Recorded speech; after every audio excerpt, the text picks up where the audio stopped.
Hello students, आप सबका स्वागत है एडवांस बायोलॉजी क्लासेस के यूट्यूब चैनल पे।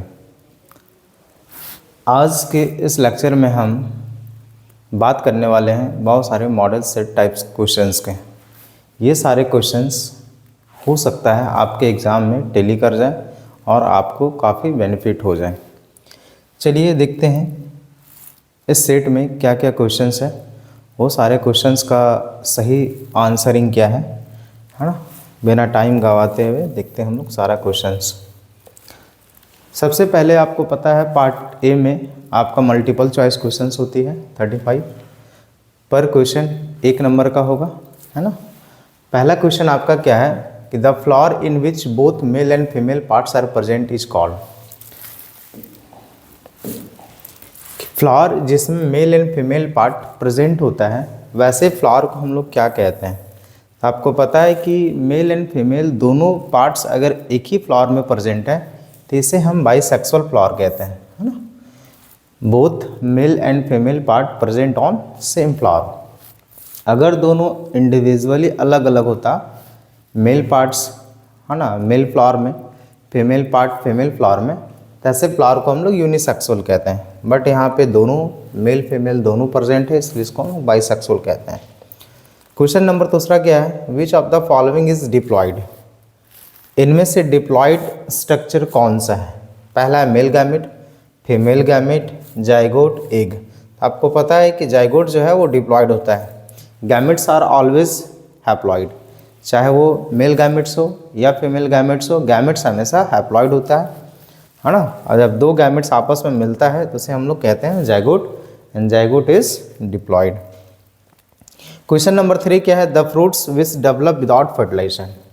कि फ्रूट्स फल अगर बिना फर्टिलाइजेशन का ही डेवलप कर रहा है तो ऐसे फल को हम लोग क्या कहते हैं, पार्थेनोकार्पिक फ्रूट्स। पार्थेनोकार्पिक फ्रूट्स की फल बिना फर्टिलाइजेशन का ही अगर डेवलप कर जा रहा है तो ऐसे फल को हम लोग पार्थेनोकार्पिक फ्रूट्स कहते हैं। और इसका एग्जाम्पल आपका है बनाना। बनाना है, ग्रैप्स है ना, ये सारे एग्जाम्पल्स हैं पार्थेनोकार्पिक फ्रूट्स का। क्वेश्चन नंबर 4 क्या है, हाँ, who is the father of genetics. Genetics के फादर किन्हें रिगार्ड किया जाता है। तो मैं जेनेटिक्स वाले वीडियोज़ में मैं बात करा होगा कि father of genetics and father of experimental genetics. अगर फादर ऑफ जेनेटिक्स सिंपल पूछा जाता है तो आपका राइट आंसर होगा आपका मेंडल। लेकिन अगर फादर ऑफ एक्सपेरिमेंटल जेनेटिक्स पूछा जाता है तो इसका राइट आंसर होगा मॉर्गन, टी.एच. मॉर्गन, है ना। तो यहाँ पे आपका फादर ऑफ जेनेटिक्स है, इसलिए राइट आंसर होगा आपका मेंडल। क्वेश्चन नंबर 5 क्या है, which of the following shows codominance. इनमें से कौन कोडोमिनेंस को शो करता है। तो कोडोमिनेंस कहने का मतलब क्या होता है कि जब डोमिनेंसी का गुण बराबर इक्वली एक्सप्रेस होता हो। That means dominant and recessive दोनों जीन जब अपना प्रभाव बराबर दिखाता हो, इक्वली एक्सप्रेस करता हो, तो उस फिनोमेना को हम लोग कोडोमिनेंस कहते हैं, है ना। और कोडोमिनेंस का एग्जांपल है हमारा एबीओ ब्लड ग्रुप, या फिर एक एग्जांपल ये भी होता है coat colour in cattle. Coat colour in cattle, मवेशियों में चमड़ी का रंग, और ABO blood group in humans, ये सारे जो हैं वो एग्जाम्पल है किसका, कोडोमिनेंस का। क्वेश्चन नंबर 6 क्या है, Morgan's experiment were on. Morgan जो था वो एक्सपेरिमेंट किस में करते थे, फ्रूट फ्लाई, इसको हम लोग ड्रोसोफिला कहते हैं, ड्रोसोफिला, है ना। पूरा नाम है ड्रोसोफिला मेलेनोगास्टर। इसी ड्रोसोफिला मेलेनोगास्टर का कॉमन नाम है फ्रूट फ्लाई। इसी फ्रूट फ्लाई में, है ना, मॉर्गन ने बहुत सारे जेनेटिक का एक्सपेरिमेंट करा हुआ है। क्वेश्चन नंबर 7 क्या है, elephantiasis is caused by. Elephantiasis जिसको हाथी पांव कहा जाता है ना, या इसी को हम फ्लेरेसिस भी कहते हैं। तो फ्लेरेसिस किसके कारण काउज होता है, वोकेरिया बैंक्रॉप्टी, है ना। वोकेरिया बैंक्रॉप्टी, वोकेरिया जीनस है एंड बैंक्रॉप्टी जो है वो स्पीसीज है। तो वोकेरिया का 2 स्पीसीज होता है, वोकेरिया बैंक्रॉप्टी एंड यूकेरिया मलाई। ये दोनों जो है ये काउज करता है किसको, एलिफेंटियासिस को, या फिर इसे हम लोग कहते हैं फ्लेरेसिस, फलेरिया। क्वेश्चन नंबर 8 क्या है, in which disease benign and malignant tumours are formed. किस प्रकार की बीमारी में बेनिग्न एंड मैलिग्नेंट ट्यूमर बनता है। तो आपको मैं बता दूं, दोनों जो ट्यूमर बनता है ये कैंसर में है ना। दोनों ट्यूमर क्या है, बेनिग्न ट्यूमर जो है ये नॉन कैंसरस ट्यूमर होता है, जबकि मैलिग्नेंट ट्यूमर जो होता है वो कैंसरस ट्यूमर होता है ना। बेनिग्न ट्यूमर हमारे बॉडी के एक हिस्सा से दूसरे हिस्से में स्प्रेड नहीं करता, फैलता नहीं है, जबकि मैलिग्नेंट ट्यूमर जो होता है वो हमारे बॉडी के एक हिस्से से दूसरे हिस्से में है ना ट्रांसफर कर सकता है। क्वेश्चन नंबर 9 क्या है, which of the following immunoglobulin is present in colostrum, है ना, मदर्स मिल्क, कि कोलेस्ट्रम में कौन से इम्यूनोग्लोबुलिन प्रेजेंट होता है। तो IgA। देखो मैं बता दूं कि जितने भी सारे सिक्रेटरी प्रोडक्ट्स हैं, डैट मीन्स कोलेस्ट्रम एक सिक्रेट होता है मेमरी ग्लैंड से, हमारा टीयर्स हो गया, आंसू, इसमें भी इम्यूनोग्लोबुलिन A पाया जाता है, अल्फा, है ना। इम्यूनोग्लोबुलिन G की मैं बात करूं, ये वो एंटीबॉडी है जो प्लासेंटा से क्रॉस करता है, मतलब मदर टू चाइल्ड अगर कोई इम्यूनिटी प्राप्त हो रहा है थ्रू प्लासेंटा तो वो होता है IgG। बट यहाँ पे पूछा गया है कि कोलेस्ट्रम में किस प्रकार का एंटीबॉडीज पाया जाएगा, तो होता है immunoglobulin A, IgA। Question number next क्या है, 10th, the conversion of milk into curd increases its nutritional value due to, है ना। मिल्क दूध जो दही में बदल रहा है, इसमें कौन से न्यूट्रिशनल वैल्यू बढ़ जाता है, इंक्रीज करता है, विटामिन B12, है ना, कि जब दूध दही में चेंज करता है तो उस दही में कौन सा विटामिन होता है, विटामिन B12। क्वेश्चन नंबर 11 क्या है, which of the following is not a nitrogen fixing organism, कि इनमें से कौन सा ऑर्गेनिज्म नाइट्रोजन फिक्सिंग नहीं है, इसमें नाइट्रोजन स्थिरीकरण नहीं होती है। तो नाइट्रोजन फिक्सेशन कहने का मतलब क्या है, कि वो प्रक्रिया जिसमें हमारा atmospheric nitrogen that means N2 ये चेंज करता हो किसी कंपाउंड के रूप में, वो कंपाउंड या तो NH3 है या NO2 माइनस है या NO3 माइनस है, तो ये प्रक्रिया को हम लोग कहते हैं नाइट्रोजन फिक्सेशन, है ना। नाइट्रोजन अगर अमोनिया के रूप में, नाइट्राइट के रूप में या नाइट्रेट के रूप में बदल रहा है तो ये प्रक्रिया को हम लोग नाइट्रोजन फिक्सेशन कहते हैं। और ये प्रक्रिया के द्वारा सॉइल में उपजाऊ शक्ति बढ़ता है, नाइट्रोजन की मात्रा बढ़ती है। तो ये किस ऑर्गेनिज्म में नहीं होता है, एनाबियाना में होगा, एजोबैक्टर में होगा, नॉस्टॉक में होगा, पारामीशियम। पारामीशियम जो है ना, ये एक प्रोटोजोआ है जिसमें नाइट्रोजन फिक्सेशन नहीं होती है। Question number next 12th number, which is the algae that can be used as food for humans, कि कौन से एल्गी जिसको हम भोजन के रूप में प्राप्त करते हैं या भोजन के रूप में यूज़ किया जाता है। तो इसका राइट ऑप्शन होगा chlorella, B number. Question number 13, what is penicillin obtain from, है ना, where penicillin obtain from, penicillin कहाँ से प्राप्त किया जाता है। तो पेनिसिलिन जो है वो फंगस से प्राप्त करते हैं। Penicillin is the first antibiotic, penicillin जो है वो पहला एंटीबायोटिक है जिसको अलेक्जेंडर फ्लेमिंग ने ऑब्जर्व करा था या फिर प्राप्त करा था। किससे प्राप्त करा था, तो एक फंगस जिसका नाम है पेनिसिलियम नोटेटम। पेनिसिलियम नोटेटम एक फंगस है ना, जिस फंगस से अलेक्जेंडर फ्लेमिंग ने पेनिसिलिन नाम का एंटीबायोटिक को तैयार करा था। क्वेश्चन नंबर 14 क्या है, साइनोबैक्टीरिया आर, साइनोबैक्टीरिया क्या है ना। तो साइनोबैक्टीरिया क्या होता है, तो साइनोबैक्टीरिया ऑटोट्रॉपिक होता है। साइनोबैक्टीरिया जो होगा वो ऑटोट्रॉपिक होता है, मतलब स्वपोषी नेचर के होते हैं। The terms molecular scissors refers to, molecular scissor कहने का मतलब क्या है कि वैसा कैंची, वैसा सीजर जो DNA RNA को कट करता हो, तो उसको हम लोग रेस्ट्रिक्शन एंजाइम्स के नाम से जानते हैं, है ना। रेस्ट्रिक्शन एंजाइम जो है वो मॉलिक्यूलर सीजर है। क्वेश्चन नंबर 17 क्या है, वो है ना, propounded the rules of 10% of the energy in the ecosystems, किसने प्रोफाउंड किया था, प्रपोज्ड करा था 10% लॉ, है ना। एनर्जी ट्रांसफर जो होता है इकोसिस्टम में, एक ट्रॉफिक लेवल से दूसरे ट्रॉफिक लेवल में जब एनर्जी का ट्रांसफ़र होता है तो ओनली 10% होता है। ये किसने प्रोफाउंडेड किया था? लैंडमान। लैंडमान 10% लॉ इसको कहा जाता है।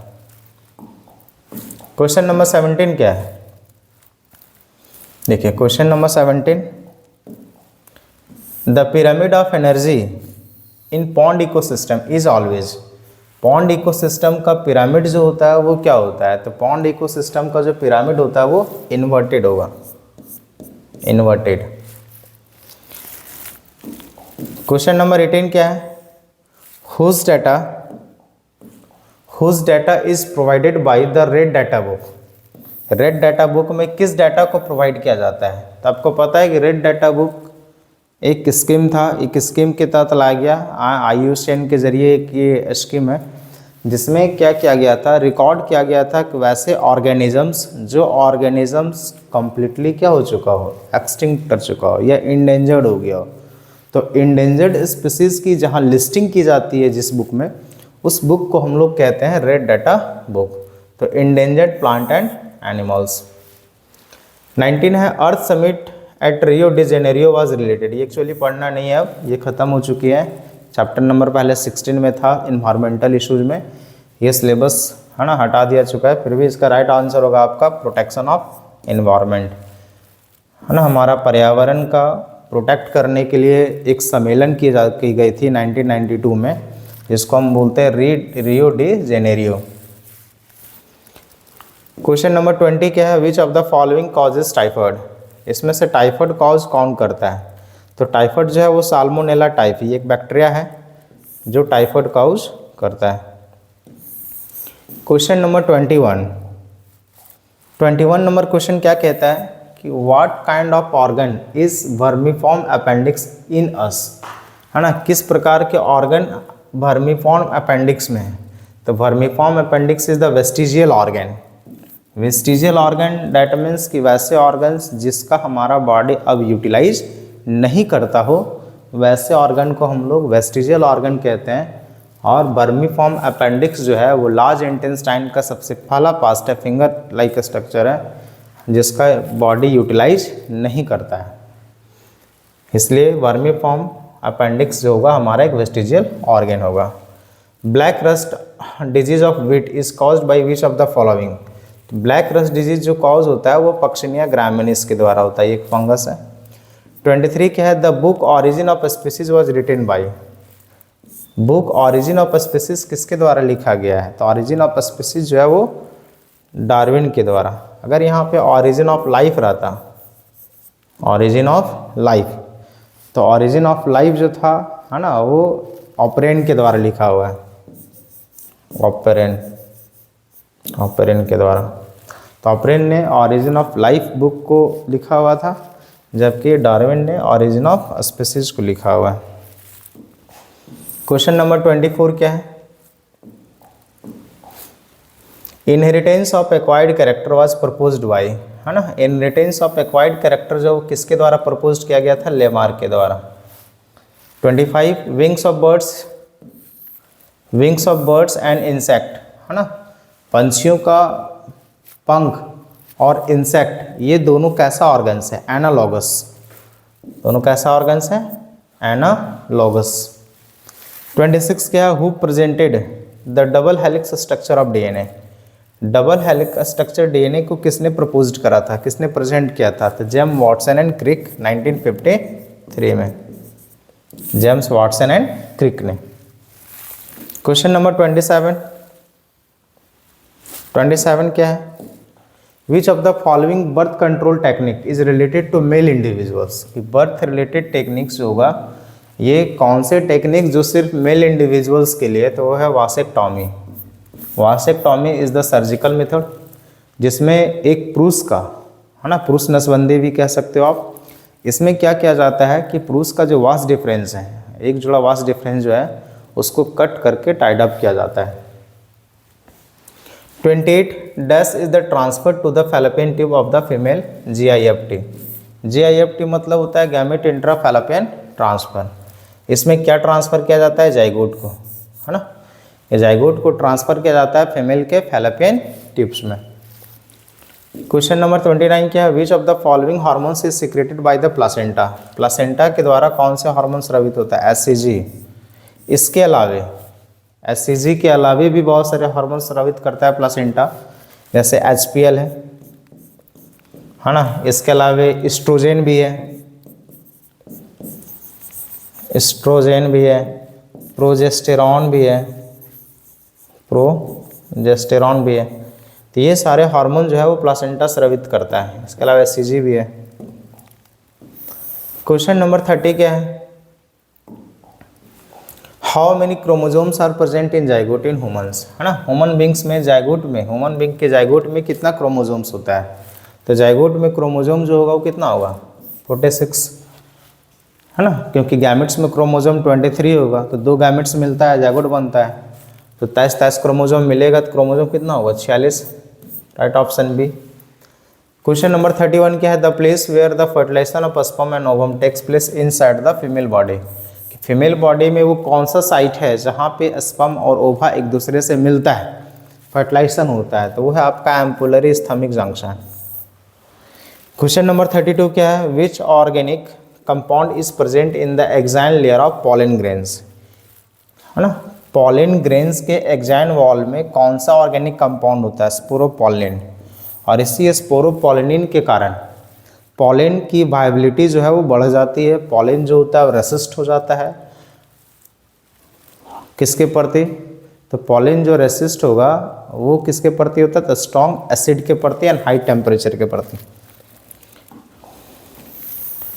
क्वेश्चन नंबर 33 में डायग्राम दिया हुआ है, इस डायग्राम में रिप्रेजेंट किया गया है ए को, आपको बताना है कि ए क्या है।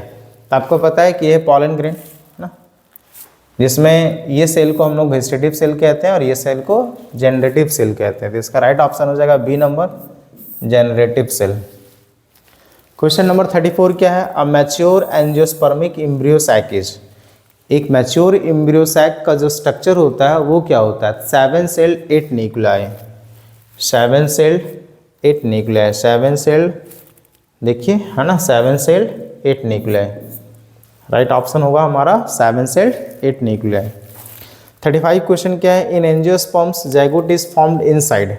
एंजियोस्पर्म में जाइगोट जो है वो कहाँ बनता है, एंजियोस्पर्मिक प्लांट जो होगा इसमें जाइगोट जो होगा वो कहाँ बनेगा, तो एंथर के अंदर में तो जाइगोट बनेगा नहीं, है ना। स्टिग्मा के अंदर में जाइगोट नहीं बनेगा, ठीक। वो है क्या आपका ओवरी,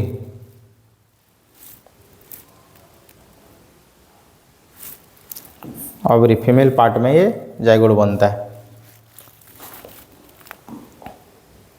तो ये सारे था एमसीक्यूज। पार्ट बी में आपका शॉर्ट क्वेश्चन है, व्हाट इज रिप्रोडक्शन। तो आपको पता है कि रिप्रोडक्शन एक प्रक्रिया है ना। Reproduction is a biological process in which organisms are reproduce through itself, या फिर कह सकते हो लाइक इट्स ऑन काइंड, है ना, कि अपने जैसे ऑर्गेनिज्म अगर रिप्रोड्यूस कर रहा है एक बायोलॉजिकल प्रक्रिया के माध्यम से, तो उसे हम लोग क्या कहते हैं, रिप्रोडक्शन। दूसरा क्वेश्चन है, give an example of adaptive radiation.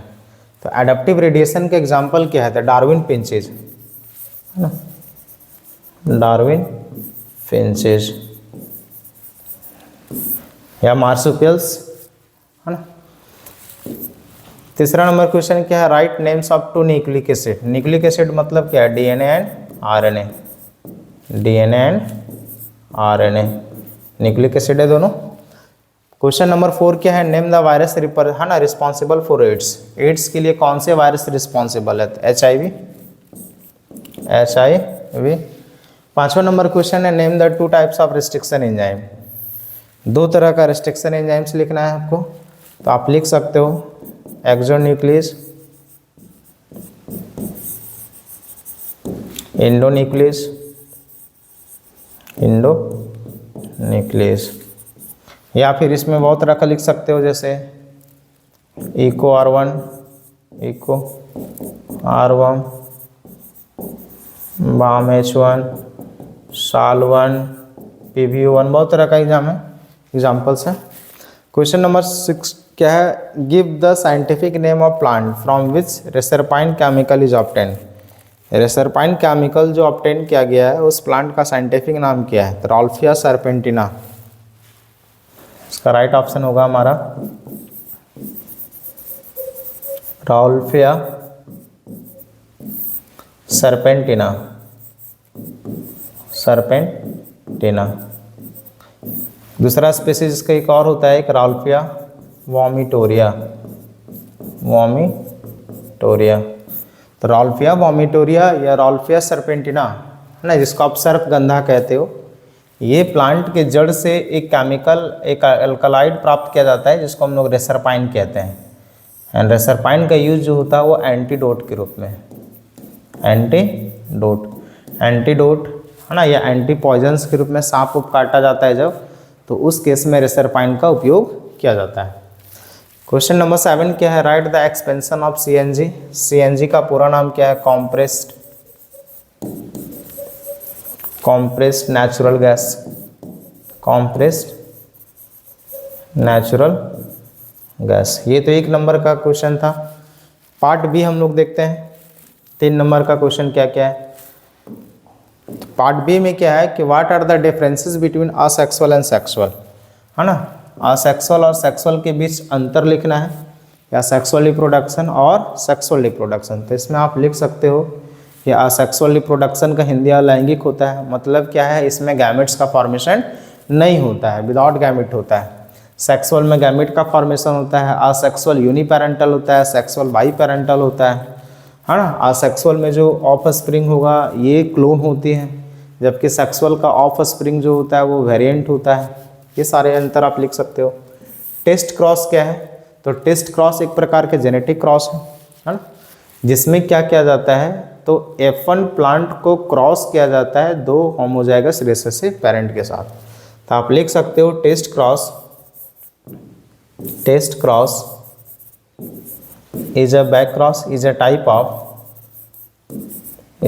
of back cross, है ना। टेस्ट क्रॉस एक प्रकार की क्या है, बैक क्रॉस है, where F1 plant, F1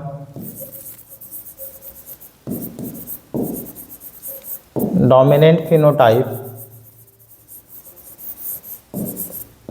is crossed with 2 homozygous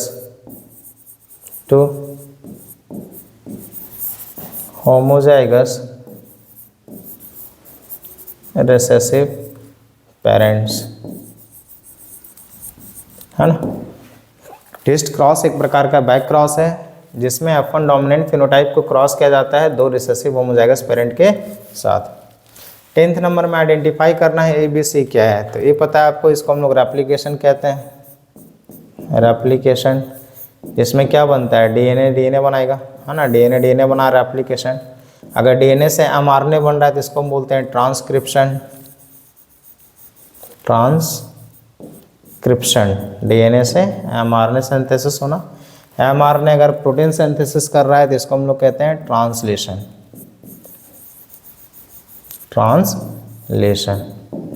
और दोनों प्रक्रिया को एक साथ हम लोग कहते हैं सेंट्रल डोग्मा। सारा को एक साथ क्या बोलेंगे, सेंट्रल डोग्मा। क्वेश्चन नंबर 11 क्या है, right the difference between innate and acquired immunity, है ना। इन्नेट और एक्वायर्ड इम्यूनिटी क्या है। इन्नेट कहने का मतलब कि वैसा इम्यूनिटी जो बाय बर्थ मुझे प्राप्त हुआ है, और एक्वायर्ड कहने का मतलब आफ्टर बर्थ हमारे बॉडी में जो इम्यूनिटी प्राप्त हुआ है ना, रोग प्रतिरोधक क्षमता जो बर्थ के बाद हमारे बॉडी में आया, इसको हम लोग कहते हैं एक्वायर्ड। और बाय बर्थ जो हमारे बॉडी को इम्यून प्रोवाइड है, इसे हम लोग कहते हैं इन्नेट। क्वेश्चन नंबर 12 क्या है, right the cry protein. What is cry protein. Cry protein कहने का मतलब होता है क्रिस्टल प्रोटीन, है ना। क्राई प्रोटीन जो है वो एक प्रकार का क्रिस्टल प्रोटीन है, जो किस प्रकार के ऑर्गेनिज्म से प्राप्त करते हैं, बीटी कहने का मतलब बैसिलस थोरिनजेनेसिस,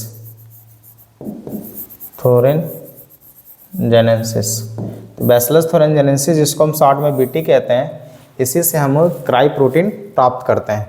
इसका यूटिलाइज हम लोग क्या करते हैं, इसका यूटिलाइज हम लोग जीएम प्लांट में करते हैं, जीएम प्लांट में, जीएम प्लांट बनाने में या फिर जेनेटिकली मॉडिफाई ऑर्गेनिज्म को तैयार करने में हम इसका उपयोग करते हैं। क्वेश्चन नंबर 13 क्या है, differentiate between homologous and analogous organ. तो होमोलोगस और एनालोगस ऑर्गन में क्या फ़र्क होता है? तो होमोलोगस कहने का मतलब क्या होता है कि जिसका ऑरिजिन सेम होगा बट स्ट्रक्चर डिफरेंट होगा, है ना।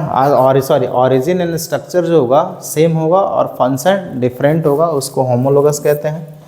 एनालोगस कहने का मतलब क्या होता है कि स्ट्रक्चर और ऑरिजिन सेम होगा बट फंक्शन, मतलब स्ट्रक्चर एंड ऑरिजिन डिफरेंट होगा बट फंक्शन सेम होगा, उसको हम लोग क्या कहते हैं, एनालोगस।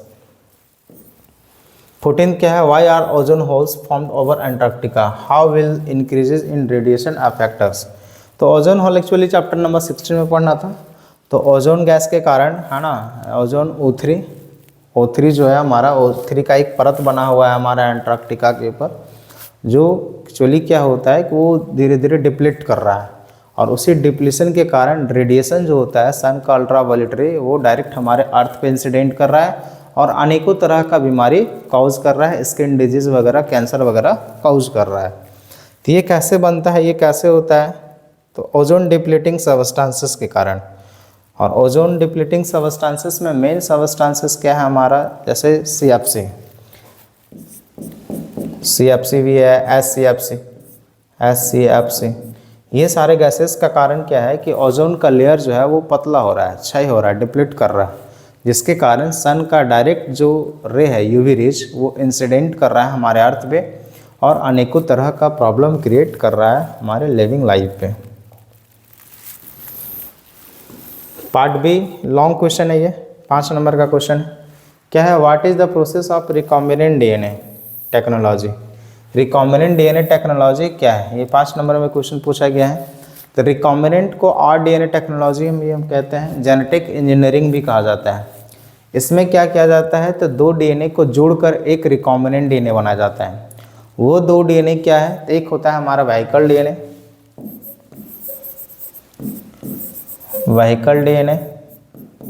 है ना, एंड पैसेंजर DNA। ये दोनों DNA को मिलाकर DNA तैयार करेंगे, जिसको हम लोग बोलते हैं RDNA मतलब रिकॉम्बिनेंट DNA। तो रिकॉम्बिनेंट DNA बनाने में हम लोग सर्टेन 4 टूल्स का प्रयोग करेंगे। पहला टूल्स जो होगा आपका, फर्स्ट टूल्स हो गया हमारा vehicle DNA, second passenger DNA, third जो होगा हमारा, तीसरा restriction enzyme RA restriction enzyme, और चौथा एक एंजाइम है लाइगेज, जो दोनों को जोड़ने का काम करेगा। ये चारों टूल्स को यूज कर हम क्या बनाएंगे, RDNA। 16 नंबर क्या है, micro organism can also use to reduce the use of chemical fertiliser and pesticides, how it will accompanies explain. कि कौन से वो माइक्रो ऑर्गेनिजम्स हैं जो केमिकल फर्टिलाइज़र को, है ना, यूज़ करने में रिड्यूस कर सकता है, कि हम कम से कम केमिकल फर्टिलाइज़र का उपयोग करें, इसके लिए हम किस प्रकार के माइक्रो ऑर्गेनिजम्स को बढ़ावा देंगे। तो बहुत तरह के वो माइक्रो ऑर्गेनिजम्स हैं जिसके यूज़ से मिट्टी की उर्वरा शक्ति बढ़ जाएगी, जिसमें हमें केमिकल फर्टिलाइज़र का उपयोग नहीं करना पड़े, है ना। जैसे आपका भी, जैसे अभी कुछ देर पहले मैं बताया नाइट्रोजन फिक्सेशन, तो नाइट्रोजन फिक्सेशन में बहुत तरह का बैक्टीरियाज है ना, जो नाइट्रोजन को फिक्स कर रहे हैं और सॉइल की, है ना, उपजाऊ शक्ति को बढ़ा रहे हैं। जैसे राइजोबियम एक बैक्टीरिया है, राइजोबियम एक बैक्टीरिया है ना, फ्रैंकिया, एजोबैक्टर, नॉस्टॉक, एनाबियाना, ये सब के सब माइक्रो ऑर्गेनिज्म है जो क्या कर रहा है, यूटिलाइज, है ना, जिसको हम यूटिलाइज कर रहे हैं बायो फर्टिलाइज़र के तौर पे, जिससे कि केमिकल फर्टिलाइज़र का यूज़ धीरे जो है ना, ये रिड्यूस हो रहा है। 17 नंबर क्या है, एक्सप्लेन रिकॉम्बिनेशन ऑफ, है ना, replication of DNA with diagram. तो DNA रेप्लिकेशन का इसमें आपको आंसरिंग करना है कि DNA रेप्लिकेशन क्या है विथ डायग्रामेटिकली। तो DNA रेप्लिकेशन कहने का मतलब क्या है, DNA से DNA तैयार होना, मल्टीप्लिकेशन ऑफ DNA, है ना, मल्टीप्लिकेशन ऑफ DNA। तो इसमें वाई फॉर्क मॉडल आप बना सकते हो, NCERT बुक में दी होगी, इस प्रकार का मॉडल जो है आपका Y fork model. Y fork model के तहत आप डीएनए एप्लीकेशन को एक्सप्लेन कर सकते हो डिटेल में कि डीएनए एप्लीकेशन क्या है। 18 नंबर क्या है, describe sex determination in human with diagram, है ना। सेक्स डिटर्मिनेशन हम ह्यूमंस में किस प्रकार से होता है, तो सेक्स डिटर्मिनेशन हमारे में जो होगा वो क्रोमोजोम्स के आधार पे होता है, 2 क्रोमोजोम्स के आधार पे, एक्स एंड वाई। आपको पता है कि एक्स वाई 2 सेक्स क्रोमोजोम हमारे में, महिलाओं में एक्स होता है और पुरुषों में एक्स वाई होता है ना। अब इसकी डिटर्मिनेशन हम लोग कैसे करते हैं, तो मेल में पता है कि आपको मेल में एक्स वाई होगा और पुरुष में फीमेल में एक्स होता है। ये जब गैमेट बनाएगी, है ना, तो फीमेल जो गैमेट बनाती है जिसमें ओवा जो होगा, ओवा में दोनों सेम तरह का क्रोमोजोम्स होगा, जबकि मेल जब स्पर्म बनाएगा इसमें अलग तरह का क्रोमोजोम बनाएगा एक्स वाई। अब अगर ये इसके साथ फर्टिलाइज करेगा, मतलब ये ओवा ये स्पर्म के साथ फर्टिलाइज करेगा, तो प्रोड्यूसिंग में भी क्या होगा, फीमेल। डिटेल में कर लेना है। ये ओवा अगर ये स्पर्म के साथ फर्टिलाइज करेगा तो, है ना, क्रोमोजोमल पैटर्न क्या होगा, एक्स वाई। प्रोड्यूसिंग में भी क्या होगा, मेल। तो मेल एंड फीमेल का जो डिटर्मिनेशन होती है सेक्स का, वो हम एक्स एंड वाई के आधार पे करते हैं, किसमें, ह्यूमन बींग्स में। लास्ट नंबर क्वेश्चन है, एक्सप्लेन द प्रोसेस ऑफ स्पर्माटोजेनेसिस। स्पर्माटोजेनेसिस क्या है, तो स्पर्माटोजेनेसिस कहने का मतलब स्पर्म का बनना, है ना। एक पुरुष अगर स्पर्म बना रहा है सेमनिफेरस ट्यूब्यूल्स के टेस्टिस में, तो इस प्रक्रिया को हम कहते हैं स्पर्माटोजेनेसिस। इसमें आपको डिटेल चर्चा करनी है। ये स्पर्माटोजेनेसिस में 3 स्टेप होगा। सबसे पहले मल्टीप्लिकेशन फेज, दूसरा ग्रोथ फेज और तीसरा मैचुरेशन फेज, है ना। मल्टीप्लिकेशन फेज में क्या होगा कि मल्टीप्लाई करेंगे, मेल जर्म सेल्स मल्टीप्लाई करेगा और मल्टीप्लाई करके क्या बनाएगा, तो स्पर्माटोगोनियल सेल। स्पर्माटोगोनियल सेल का साइज ग्रोथ होगा, जिसको हम लोग ग्रोथ फेज कहते हैं। और जब स्पर्माटोगोनियल सेल्स का साइज ग्रोथ कर जाएगा तो उसे हम लोग प्राइमरी स्पर्माटोसाइट्स कहते हैं। प्राइमरी स्पर्माटोसाइट्स का मल्टीप्लिकेशन होगा, है ना, मैचुरेशन होगा। तो मैचुरेशन जब होगा तो उसमें मियोसिस होगा। तो primary spermatocyte meiotically first meiotic division करेगा और 2 सेकेंडरी स्पर्माटोसाइट्स बनाएगा। दोनों सेकेंडरी स्पर्माटोसाइट्स का सेकेंड मियोटिक डिवीजन होगा और 4 सेल बनेंगे, जिसको हम चारों को स्पर्मेटिड्स कहते हैं। अब फिर वही 4 स्पर्मेटिड ट्रांसफॉर्म्ड करेगा अपने स्ट्रक्चर को, है ना, और क्या बनाएगा, स्पर्म्स, है ना। तो स्पर्मेटिड से स्पर्म्स का ट्रांसफर होना, ये प्रक्रिया कहलाता है स्पर्मियोजेनेसिस। क्या कहलाएगा, स्पर्मियोजेनेसिस। और कंप्लीट स्पर्म बनने की जो प्रक्रिया है इसको हम लोग कहते हैं स्पर्माटोजेनेसिस।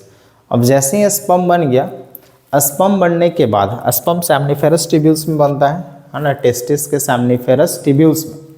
अब जैसे ही स्पर्म बना, वो स्पर्म न्यूट्रिशन प्राप्त करेगा सर्टोली सेल से एंड सेमनिफेरस ट्यूब्यूल से वो बाहर निकल आएगा, रिलीज करेगा, जिस प्रक्रिया को हम लोग कहते हैं स्पर्मिएशन। तो 3 टर्म पे आप ध्यान देना है। पहला तो स्पर्माटोजेनेसिस हो गया, स्पर्माटोजेनेसिस। दूसरा टर्म स्पर्मियोजेनेसिस, स्पर्मियोजेनेसिस। और तीसरा है स्पर्मिएशन, ये तीनों टर्म अलग है। कंप्लीट स्पर्म बनने की प्रक्रिया को हम बोलेंगे स्पर्माटोजेनेसिस। स्पर्मेटिड से स्पर्म का ट्रांसफॉर्म्ड होना कहलाएगा स्पर्मियोजेनेसिस। एंड स्पर्म का रिलीज करना सेमनिफेरस ट्यूब्यूल से, है ना, after the getting off nutrition, this is called spermiation. तो ये एक सेट था हमारा, मॉडल सेट टाइप ही क्वेश्चन था, है ना। ये सेट प्रैक्टिस करने से, है ना, आपको बेनिफिट हो सकती है। आप हमारे चैनल में अगर नए बने हो तो हमारे चैनल को लाइक करें, शेयर करें और सब्सक्राइब करें। Thank you.